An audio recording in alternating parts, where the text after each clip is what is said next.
Alors, un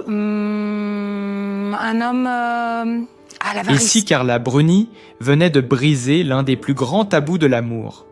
Dans une confidence choc, l'épouse de Nicolas Sarkozy ose tout dire. Mieux vaut la polygamie que l'hypocrisie. Entre passion, liberté et vérité troublante, que cache vraiment cette déclaration explosive? Ah, la monogamie, ce grand idéal qu'on nous vend depuis toujours comme la clé du bonheur conjugal. Mais pour Carla Bruni, ce serait plutôt un somnifère. Oui, vous avez bien entendu. Dans un monde où l'on glorifie les couples parfaits, l'ancienne première dame, elle, avoue, sans détour, « Je m'ennuie follement dans la monogamie ».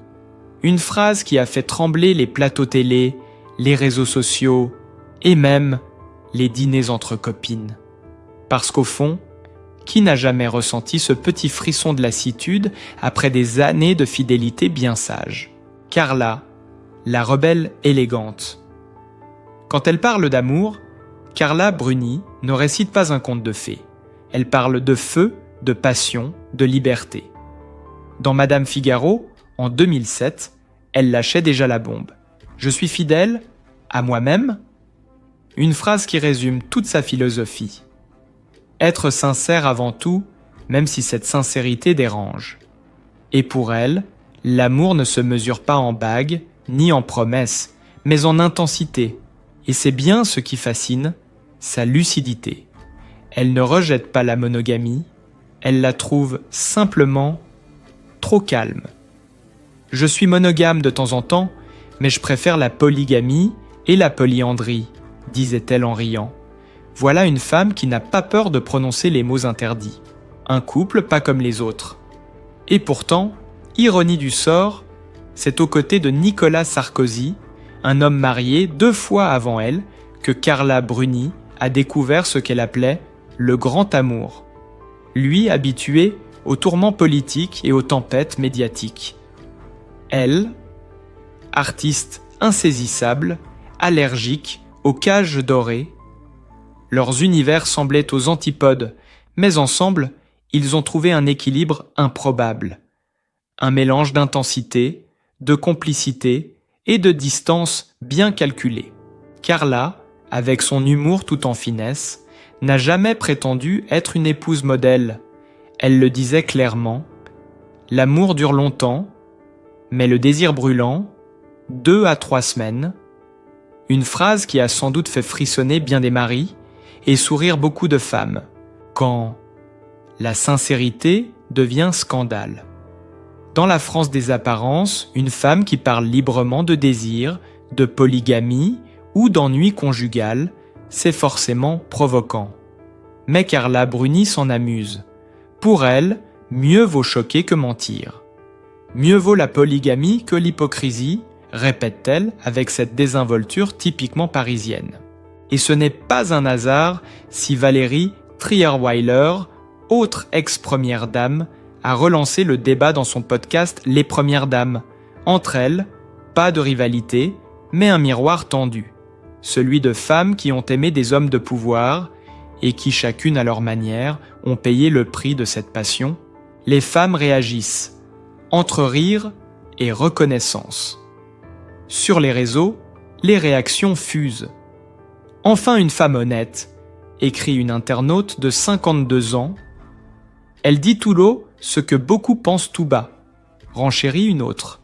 Et dans les cafés, entre 2 verres de rosé, les discussions s'enflamment. Tu crois qu'elle a raison? Peut-on aimer plusieurs fois, plusieurs personnes, sans trahir? Carla, sans le vouloir, remet sur la table une question éternelle. Faut-il choisir entre passion et stabilité? Et si la fidélité la plus profonde, finalement, c'était celle envers soi-même? Une liberté qui dérange, mais qui inspire Carla Bruni, ne prêche pas le chaos sentimental, elle célèbre la complexité du cœur. Elle assume le droit de s'ennuyer, de douter, d'avoir envie d'autre chose. Et pour beaucoup de femmes de sa génération, celles qui ont tout donné à la famille, au travail, aux autres, entendre une femme dire « je m'ennuie dans la monogamie sonne presque libérateur. Parce qu'au fond, ce qu'elle défend, ce n'est pas l'infidélité, c'est l'authenticité. C'est le droit d'aimer sans se mentir, d'aimer passionnément, intensément, mais jamais par habitude. Et si, au fond, Carla Bruni avait raison, dans un monde où tout le monde joue la comédie du couple parfait sur Instagram, où les sourires sont filtrés et les disputes cachées, elle choisit la vérité nue, même si elle dérange. Alors oui, sa phrase choque. Oui, elle fait grincer des dents. Mais elle a le mérite de poser la question que peu osent aborder. Et si l'amour n'était pas fait pour durer éternellement, mais pour brûler à chaque fois un peu plus fort? En osant dire ce que tant de femmes taisent, Carla Bruni ne détruit pas l'idée de l'amour. Elle la redéfinit. Et c'est peut-être là, dans cette honnêteté désarmante, que réside sa véritable élégance. Ce qui frappe, chez Carla Bruni, c'est cette capacité à désarmer par la vérité. Ces mots ne sont ni calculés, ni faits pour séduire. Ils traduisent une lucidité désarmante sur le couple, sur le temps qui passe et sur l'illusion de la passion éternelle. Quand elle affirme s'ennuyer follement dans la monogamie, ce n'est pas un caprice d'artiste, mais une réflexion presque philosophique sur la nature humaine. L'amour, chez elle, n'est pas une institution, mais une expérience. Une aventure qui se vit, se goûte, s'épuise parfois et se renouvelle ailleurs. Elle n'a jamais prétendu être l'épouse docile que l'on attendait d'une première dame. Sa vision de la fidélité ne correspond pas au modèle traditionnel. « Je suis fidèle à moi-même », disait-elle déjà en 2007. Cette phrase, souvent mal comprise, résume pourtant toute son éthique. Être fidèle à soi-même, c'est refuser la comédie, les faux-semblants, les promesses qu'on ne peut tenir. C'est admettre que le désir, par essence, est mouvant, instable, insoumis. Et c'est aussi reconnaître que l'amour, pour durer, doit accepter ses contradictions. Carla Bruni n'a jamais cherché à choquer pour le plaisir. Ce qu'elle dit de la monogamie n'est pas une provocation gratuite. C'est une confession lucide d'une femme qui a connu la passion sous toutes ses formes. L'amour romantique, l'amour charnel, l'amour apaisé. Quand elle parle de polygamie ou de polyandrie, elle ne prône pas la légèreté ou la trahison. Elle évoque une forme de liberté intérieure, une honnêteté vis-à-vis de ses propres désirs. Il ne s'agit pas de multiplier les partenaires, mais de ne pas s'enfermer dans une norme qui étouffe. Dans le contexte de son mariage avec Nicolas Sarkozy, cette vision prend un relief particulier.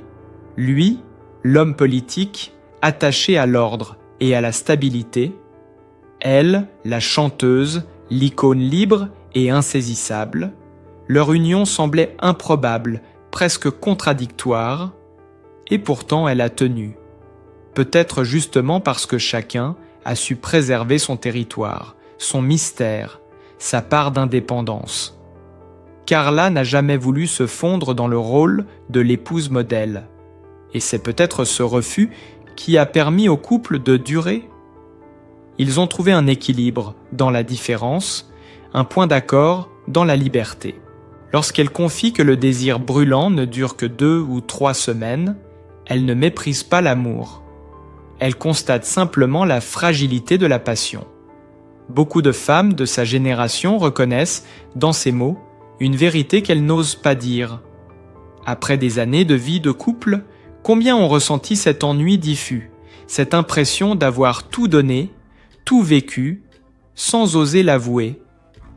En le disant à voix haute, Carla Bruni libère une parole longtemps retenue. Elle ouvre un espace où l'on peut parler de désir sans honte, de lassitude sans culpabilité. Valérie Trierweiler, dans son podcast Les Premières Dames, n'a pas manqué de souligner cette singularité en évoquant Carla Bruni comme allergique à la monogamie. Elle ne la juge pas, elle constate une cohérence. Chez Carla, les mots et les actes se répondent. Sa carrière, sa vie, ses amours, tout semble guidé par une même quête, celle de la sincérité.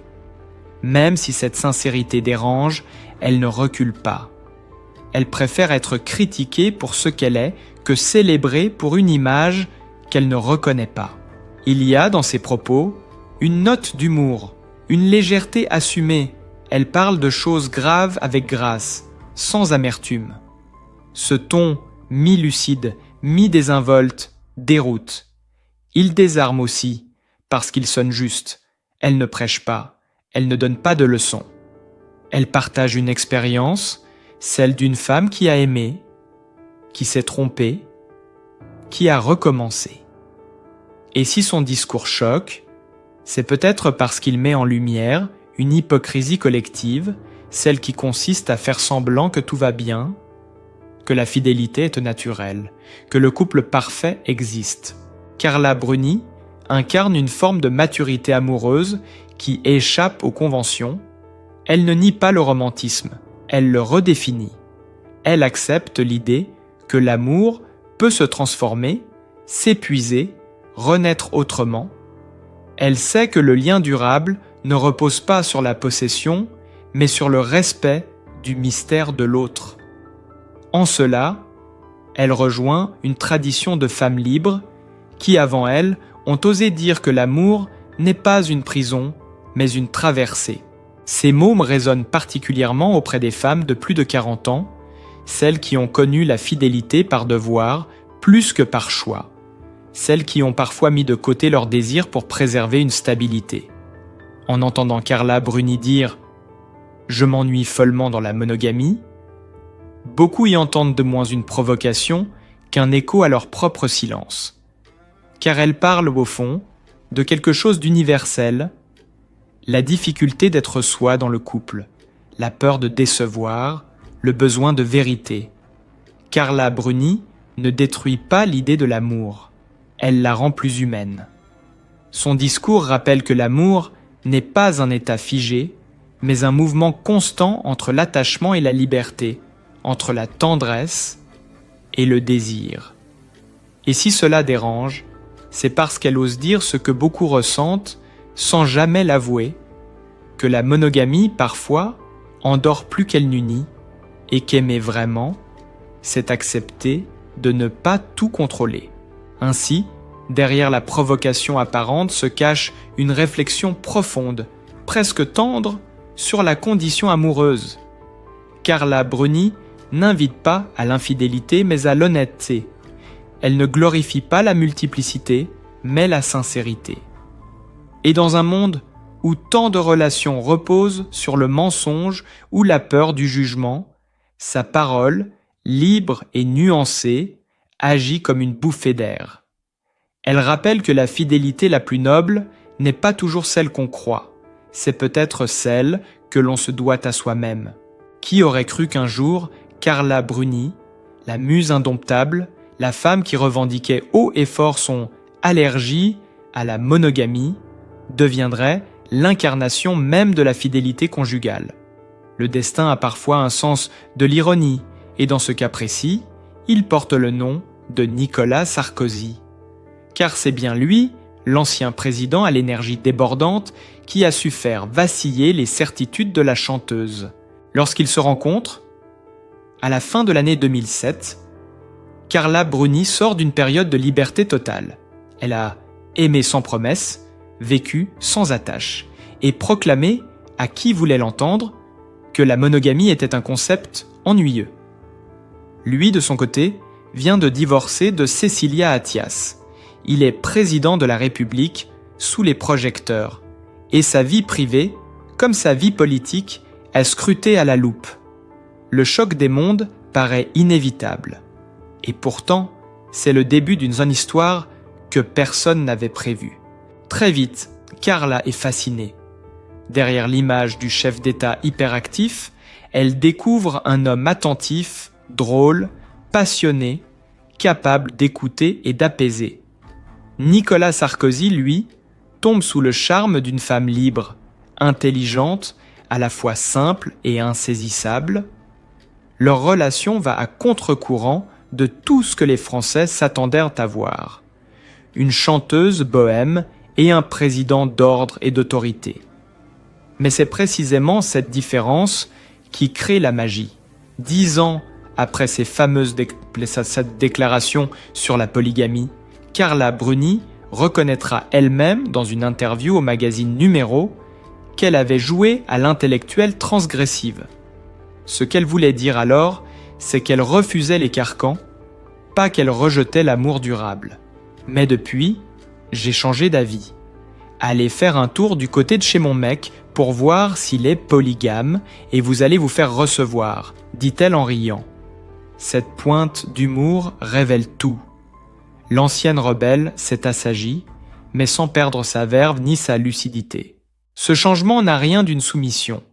Il s'agit plutôt d'une évolution naturelle, presque tendre. Lorsqu'elle parle aujourd'hui de Nicolas Sarkozy, Carla Bruni ne cache pas l'influence qu'il a eue sur elle. Dans un entretien pour Sky News, elle admet « Je n'avais jamais essayé la monogamie avant mon mariage. Et pour cause, je ne m'étais jamais mariée. Pour moi, la monogamie va avec le mariage. Le mariage doit durer pour toujours. Mais qui sait ce qui peut arriver? Moi, j'espère que ce sera pour la vie. » On y entend la voix d'une femme apaisée, mais toujours consciente que rien n'est jamais acquis. Nicolas Sarkozy a su, d'une manière qu'on n'attendait pas, apprivoiser l'inconstance de Carla Bruni sans jamais la brider. Il n'a pas tenté de la changer, il a simplement su lui offrir un cadre où la liberté pouvait coexister avec la stabilité. Ce paradoxe, elle le décrit souvent avec amusement. « Je suis resté moi-même, mais je suis devenu fidèle. » Comme si l'amour, cette fois, avait trouvé la juste mesure entre le feu et la paix. Leur mariage, célébré en toute discrétion en février 2008, a marqué une rupture symbolique. On y voyait moins une union mondaine qu'une rencontre authentique. À ses côtés, Carla a découvert une forme d'intimité nouvelle, celle du couple qui partage les tempêtes et les triomphes, les soirées officielles comme les moments d'ombre. Elle, la femme de scène, est devenue femme de président, mère et plus tard, complice d'un homme qu'elle décrit comme solide, drôle et tendre. Dans ses interviews, elle ne cesse de rappeler que cette transformation n'a rien eu d'imposé. Nicolas Sarkozy n'a jamais exigé d'elle la fidélité comme un devoir, mais comme une évidence. Avec lui, la monogamie n'a rien d'un enfermement, confie-t-elle, c'est une sécurité, un ancrage. Il faut dire que derrière l'image du politicien de fer, l'ancien président cache une grande sensibilité. Et c'est peut-être cela, le secret de leur longévité, un lien bâti non sur les conventions, mais sur la confiance et la tendresse. Aux yeux du public, Carla Bruni est devenue une femme transformée, mais sans renier celle qu'elle était. Elle reste cette artiste franche, capable de désarmer par une phrase. Elle continue d'écrire, de chanter, de rire d'elle-même. Simplement, elle ne joue plus avec les idées comme avant. Elle a trouvé, dans l'amour qu'elle partage avec Nicolas Sarkozy, une sorte de stabilité intérieure. « Je ne pensais pas que la fidélité pouvait être une joie », a-t-elle confié un jour. Avant lui, je croyais que c'était un effort. Maintenant, c'est une évidence. Beaucoup de femmes, en entendant ces mots, se reconnaissent dans ce parcours. La jeunesse célèbre la passion, l'âge mûr découvre la paix. Carla Bruni, sans le vouloir, raconte une histoire universelle, celle de la femme qui apprend, avec le temps, que l'amour n'est pas seulement une flamme, mais aussi un refuge. Dans la société actuelle, où tout va vite, où les couples se défont à la première épreuve, son témoignage surprend. Elle, l'ancienne provocatrice, incarne aujourd'hui une forme de fidélité assumée. Non pas la fidélité contrainte, mais celle choisie, nourrie par la complicité. Elle continue de se dire libre, mais sa liberté s'exprime autrement. Elle ne passe plus par la conquête, mais par la sérénité. Au fond, ce que Nicolas Sarkozy a transformé, ce n'est pas la nature de Carla Bruni, mais sa manière d'aimer. Avant lui, elle voyait l'amour comme une suite de feux d'artifice. Avec lui, elle a compris qu'il pouvait être un feu continu, plus calme, mais plus sûr. Leur relation, loin des clichés, repose sur un équilibre rare. Un homme d'action et une femme d'émotion, deux caractères forts qui ont appris à respirer ensemble. Aujourd'hui encore, malgré les années et les tempêtes médiatiques, ils apparaissent unis, complices, presque apaisés. Et lorsqu'on lui demande si elle croit toujours que la monogamie est ennuyeuse, Carla Bruni sourit. « Je m'ennuie beaucoup moins depuis que je suis mariée. » Une phrase qui résume tout. Elle n'a pas renoncé à sa liberté, elle a simplement trouvé quelqu'un avec qui elle n'a plus besoin de fuir pour la préserver. Ainsi, l'histoire de Carla Bruni et Nicolas Sarkozy dépasse le cadre du couple célèbre. Elle raconte la rencontre de deux mondes, de deux tempéraments et la manière dont l'amour, parfois, peut transformer sans effacer. Ce n'est pas une fable romantique, c'est une leçon de maturité, celle qui enseigne qu'on peut changer sans se trahir, grandir sans se soumettre, aimer sans s'ennuyer. Il existe des histoires d'amour qui naissent dans la fougue de la jeunesse et d'autres qui éclatent plus tard, lorsque la vie a déjà laissé ses traces, ses blessures et ses leçons. Celle de Carla Bruni et Nicolas Sarkozy appartient à cette seconde catégorie. Une rencontre tardive, mûre, réfléchie, mais non moins passionnée. Elle a 40 ans, lui en a 52. À cet âge, on ne joue plus à séduire pour séduire. On se découvre autrement, sans masque et sans illusion. Et c'est peut-être ce qui explique la solidité de leur union. Carla Bruni aime rappeler qu'ils ne se sont pas choisis par hasard.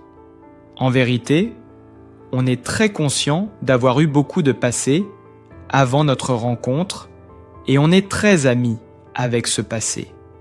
Cette phrase qu'elle a confiée dans le podcast de Carla Gebali en dit long sur leur philosophie. À leurs yeux, l'amour ne consiste pas à effacer ce qui a précédé, mais à l'intégrer, à en rire, à en tirer une sagesse. Ils se sont trouvés à un moment de leur vie où plus rien ne devait être prouvé.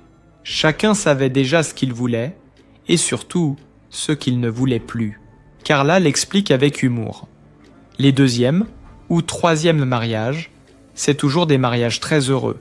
On se fait confiance et puis on connaît beaucoup plus l'existence. Derrière cette légèreté apparente, on sent l'expérience d'une femme qui a compris que la complicité naît souvent de la maturité. Loin des passions tumultueuses de la jeunesse, son histoire avec Nicolas Sarkozy repose sur un socle de respect, d'amitié et d'admiration réciproque. Et pourtant, rien ne semblait les prédestiner à s'aimer. Je crois qu'on n'est pas du tout unis, ni par le milieu, ni par les origines. On est unis par la partie sensible de soi. On est unis par notre âme. C'est sans doute ce qui fascine tant dans leur couple. D'un côté, un homme politique, rationnel, énergique, obsédé par l'action. De l'autre, une artiste, rêveuse, instinctive, portée par les émotions. Deux univers opposés qui, au lieu de s'annuler, se complètent. Carla Bruni aime parler de ces différences avec tendresse. Elle décrit son mari comme un homme de feu, rapide, décidé, quand elle-même se dit paresseuse, contemplative, indisciplinée. Entre eux, il y a parfois des frictions, mais toujours cette volonté de dialogue. On ne se ressemble pas, mais on s'entend. Il me fait rire, il m'énerve, mais il m'inspire. Cette alchimie entre tension et complicité est devenue la signature de leur couple. Les différences, au lieu de les éloigner, semblent avoir cimenté leur lien. Nicolas Sarkozy a appris à ralentir, à savourer le temps, à se laisser aller à la douceur. Carla, elle, a découvert le goût de la stabilité, la rigueur et le courage que demande la vie publique. Ensemble, ils ont créé un équilibre inattendu. Lui apporte la structure, elle lui offre la légèreté. L'un nourrit l'autre. Sans jamais chercher à le transformer, leur âge, loin d'être un obstacle, a été un atout. Après 40 ans, on aime autrement. On ne cherche plus à posséder, mais à partager. On ne rêve plus d'un amour parfait, mais d'une présence solide, d'un compagnon de route. Carla et Nicolas se connaissent, se respectent, se soutiennent. Elle n'a jamais caché que leurs conversations sont parfois animées, que leurs désaccords sont réels, mais qu'ils n'ont jamais cessé de se parler. C'est peut-être là, dans cette franchise tranquille, que se loge la force de leur couple, Et puis, il y a cette complicité née de l'adversité.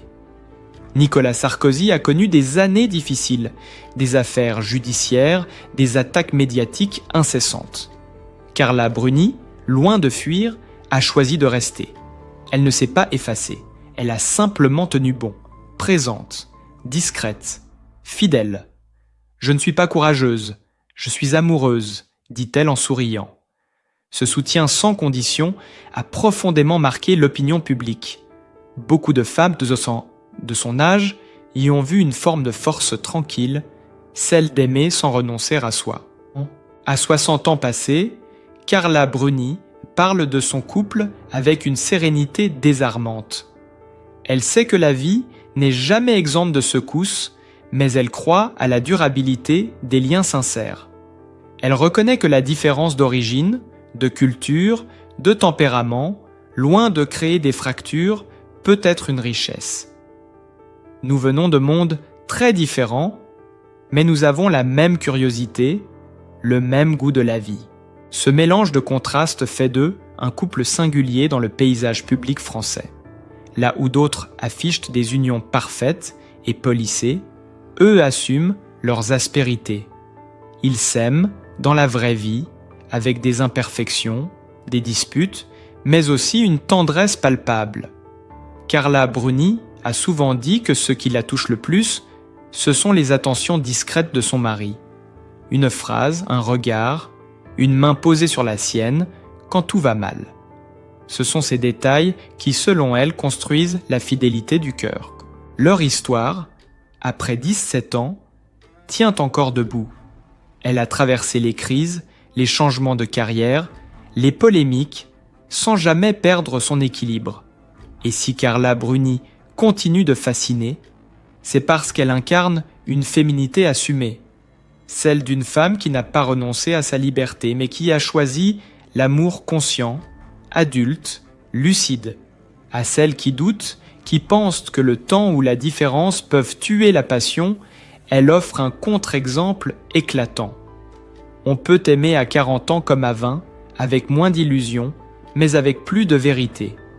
On peut être différente de son compagnon, venir d'un autre monde et pourtant trouver une harmonie. Ce que Carla Bruni et Nicolas Sarkozy prouvent, c'est qu'au-delà des apparences et des préjugés, l'amour reste une question d'âme, pas de catégorie. Et peut-être est-ce là la plus belle leçon à retenir. Il n'est jamais trop tard pour tomber amoureux, pour recommencer, pour croire encore à deux. Si cette histoire vous inspire, si vous pensez qu'il existe 1000 façons d'aimer, abonnez-vous, partagez et laissez-vous, vous aussi, surprendre par la vie. Parce que parfois, les plus belles rencontres arrivent quand on ne les attend plus.